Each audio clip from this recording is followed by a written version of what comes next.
Bonjour, nous sommes le dimanche 16 juin 2024 et nous allons parler d'énergie solaire et de l'investissement dans les nouvelles énergies ainsi que leur place au niveau du podium, puisque l'énergie solaire deviendrait la première source d'investissement en 2024 avec pas moins de 500 milliards au niveau mondial. N'oubliez pas de vous abonner pour plus de news nationales, européennes, internationales sur ce monde merveilleux dans lequel nous vivons. Énergie solaire.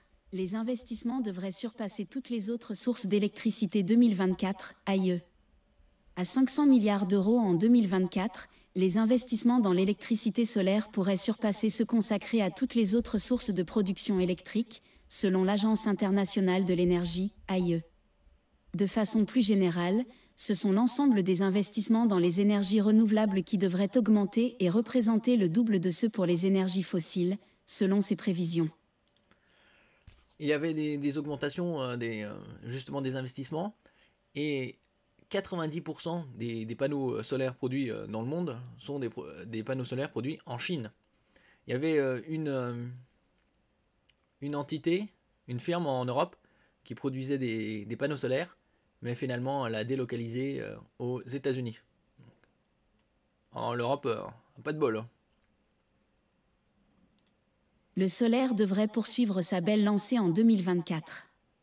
Les investissements dans cette technologie devraient dépasser 500 milliards de dollars cette année, selon l'Agence internationale de l'énergie, AIE, dans son rapport annuel consacré aux investissements dans l'énergie sorti ce jeudi 6 juin. Selon l'AIE, le monde dépensera en 2024, là on est à la moitié, 2000 milliards de dollars pour s'équiper dans les énergies propres, soit 2 fois plus que le montant pour les énergies fossiles.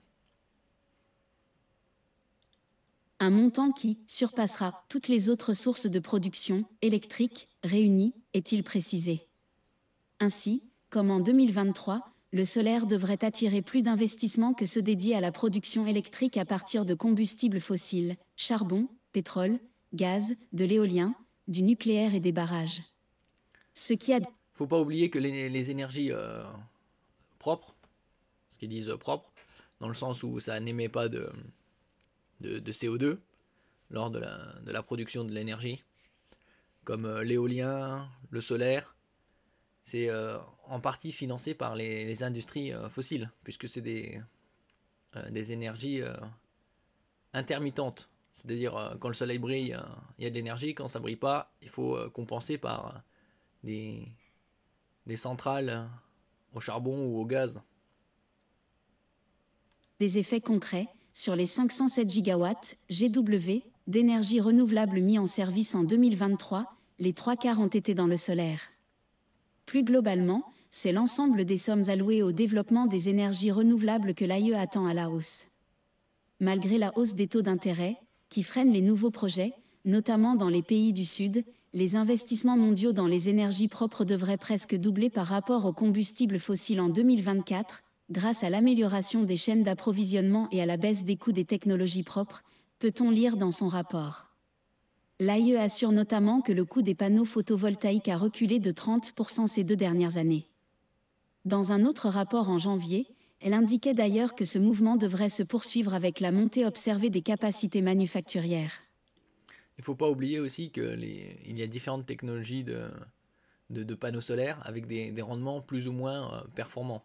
Là, il y a les panneaux solaires photovoltaïques et d'autres où c'est thermique avec des fluides et d'autres avec des miroirs qui renvoient vers une tour et chauffent de l'eau.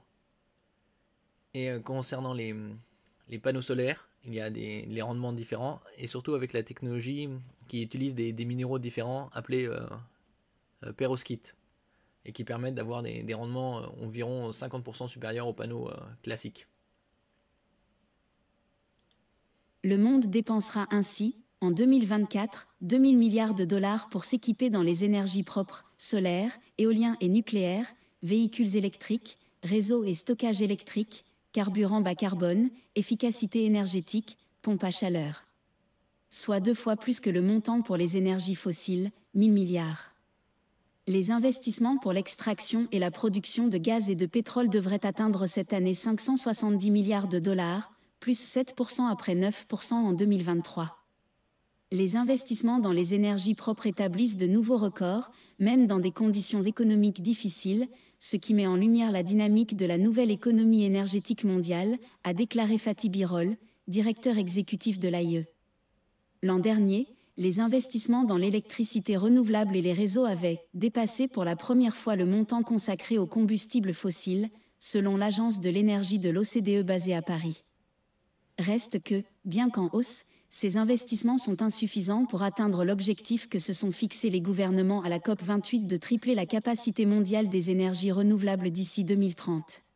Oui, bah, si l'objectif est aussi de produire autant d'électricité, mais sous forme de soi-disant énergie propre, ça mettra un sacré challenge, un défi, puisque il faut aussi miser sur l'efficacité énergétique des produits, tels que les téléviseurs, l'électronique, l'électroménager, ainsi que l'automobile, afin de réduire la consommation. Parce que convertir tout en énergie propre, c'est quasi infaisable. Pour y parvenir, l'AIE indique qu'il faudrait encore doubler les investissements déjà prévus. L'organisme a d'ailleurs appelé les pays à renforcer leurs plans en faveur des énergies renouvelables ce mardi, après avoir analysé la politique prévue en la matière par 150 États. Les projets des pays ne sont pas encore alignés avec cet objectif clé de triplement fixé à la COP28, mais les gouvernements ont les moyens d'accélérer dans les mois qui viennent, s'est-elle voulu néanmoins confiante. D'après ses estimations, les politiques des pays analysés aboutiraient à près de 8000 gigawatts GW de capacité dans le monde à l'échéance 2030, éolien, solaire, hydroélectricité, sur les 11 000 GW nécessaires. C'est encore loin du compte mais beaucoup mieux que ce que le monde prévoyait il y a encore quelques années, estime-t-elle. L'AIE regrette par ailleurs qu'il existe d'importants déséquilibres en matière d'investissement. En excluant le mastodonte chinois, les 300 milliards de dollars prévus en 2024 dans les économies émergentes et en développement sont bien loin de ce qui est nécessaire pour répondre à la demande croissante d'énergie dans bon nombre de ces pays. Il faut faire davantage pour que les investissements aillent dans les endroits où ils sont le plus nécessaires, plaide Fatih Birol. C'est ça le problème, c'est toujours plus d'énergie, et donc à un moment, il y a une limite à tout, puisque le monde est limité en lui-même, et donc on n'aura pas assez de ressources. Par exemple, les éoliennes ont une durée de vie de 20-25 ans, donc peut-on dire que c'est, même avec le recyclage, qui est partiel seulement, est-ce que c'est de l'énergie propre? Bon, les panneaux solaires, s'ils sont bien entretenus, ça peut aller jusqu'à 40 à 50 ans. Alors qu'avec les centrales nucléaires et les nouvelles technologies, on peut les faire vivre 80-100 ans. Il y a des mises à jour, des maintenances, renouvellement des installations internes, réutilisation des déchets nucléaires radioactifs en combustible.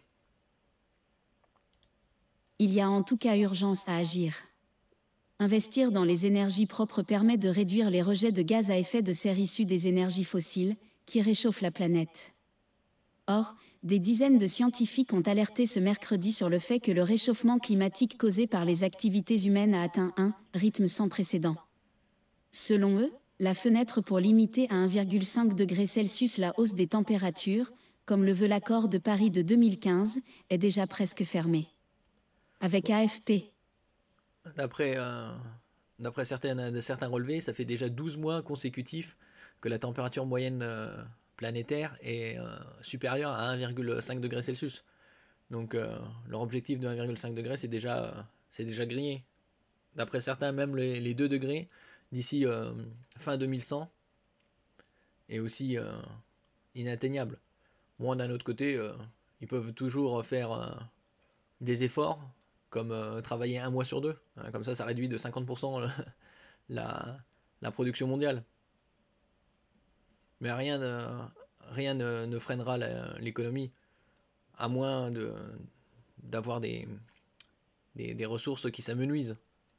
Mais sinon, personne ne prendra conscience qu'il faut réduire la production et préserver l'environnement. Parce que l'économie, ça fait tourner le monde. Et si l'économie s'arrête, le lendemain, le soleil ne se lèvera plus. Merci pour votre écoute. N'oubliez pas de mettre un j'aime, un commentaire, de partager et de vous abonner à la chaîne. À la prochaine fois.